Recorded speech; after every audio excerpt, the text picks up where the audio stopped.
తిరుప్పాణి ఆళ్వార్ తిరునక్షత్రం సందర్భంగా కావేరీ తీర ప్రాంతానికి చెందిన ఒక మహానుభావుడు ఉండేవాడు. ఆయన చండాల జాతికి చెందినవాడు. ఎంతో భక్తి కల మహానుభావుడు. అయితే అర్చకులు నీటికై వచ్చే ముందే తెలతెలవారే సమయంలో కావేరీ నదిలో స్నానం ఆచరించి శ్రీరంగ క్షేత్ర గోపురాలని ప్రాకారాలని దర్శిస్తూ శ్రీరంగనాథుడిపై పాటలు పాడేవారు.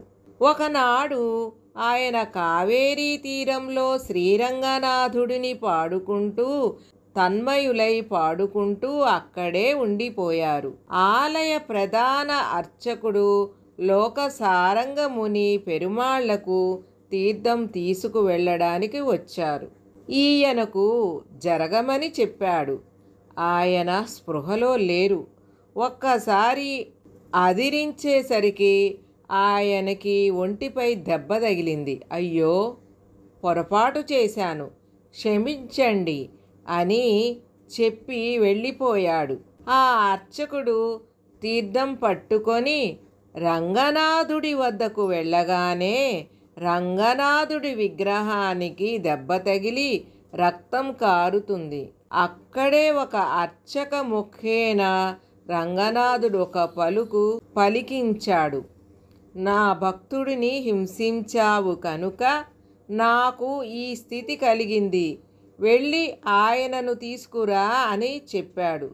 భగవంతుడి ఆదేశం ఇక పాటించక తప్పదని అందరినీ వెంటబెట్టుకొని ఆయనను వెతుకుతూ బయలుదేరారు. ఇంతమంది కలిసి వస్తున్నారు.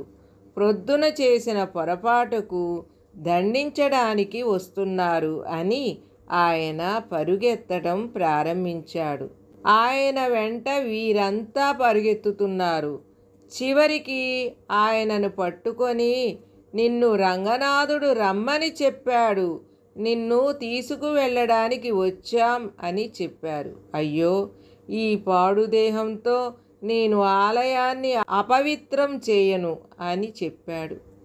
కాలు పెట్టనవసరం లేదు, నా భుజాల మీద కూర్చొని రమ్మని బలవంతంగా ఆలయంలోకి తీసుకువచ్చారు.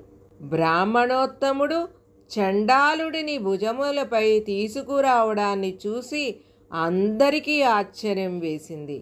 ఒక్కో ప్రాకారం దాటుతూ 7వ ప్రాకారం దాటి బంగారు ధ్వజస్తంభం వద్దకు వచ్చారు. అప్పుడు శ్రీరంగనాథుడి స్వరూపం దర్శనమిస్తుంది.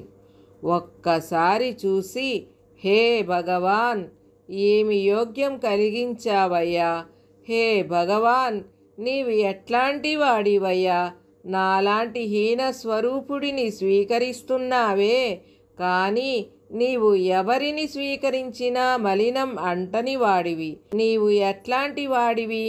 అమలన్, ఎందుకు అమలుడువు అయ్యావు? నీవు కనుక నాకు ఎంతో ఉపకారం చేశావయ్యా. నీ స్వరూపం చూడచేత కాని వాడిని కూడా నీ రూపం చూడటానికి నీవే రప్పించుకున్నావయ్యా. నేను రాను అని వెనుకకు పరిగెడుతుంటే కృష్ణుడు వెన్నెల వెంట పరిగెట్టినట్లే స్వామి, నీవు నా వెంటపడి నీ భక్తుల ద్వారా పట్టించి నన్ను రప్పించుకున్నావా తండ్రి? ఏమీ నీ గొప్పతనం, అది పిరాన్, ఎంత ఉపకారుడవయ్యా అని ఇలా శ్రీరంగనాథుడి గురించి అద్భుతమైన 10 పాటలు పాడారు.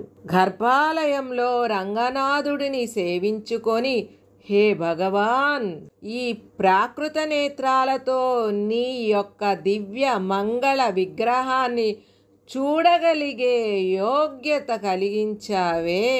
ఉన్నై కుండ కంగళ్ మత్తొండినై కాణావే. ఈ నేత్రాలు నిన్ను చూశాయి.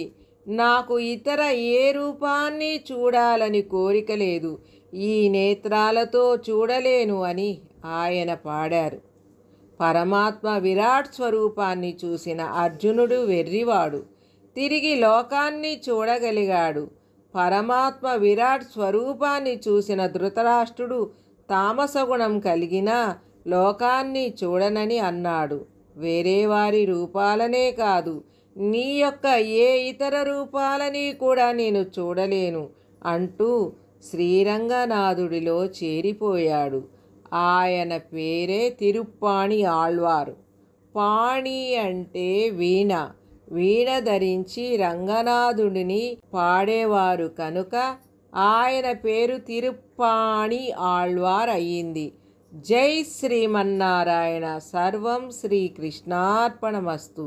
హరి ఓం తస్సత్. ఫ్రెండ్స్, మన భక్తి మోటివేషనల్ ఛానల్లో రామాయణం, మహాభారతం, భగవద్గీత గురించి ఇంకా మనకు తెలియని ఎన్నో పురాణ కథలు మరియు ఆసక్తికరమైన విషయాలను తెలుసుకోవడానికి భక్తి మోటివేషన్ ఛానల్ని సబ్స్క్రైబ్ చేసుకొని షేర్ చేయండి మరియు లైక్ చేయండి. Thanks for watching.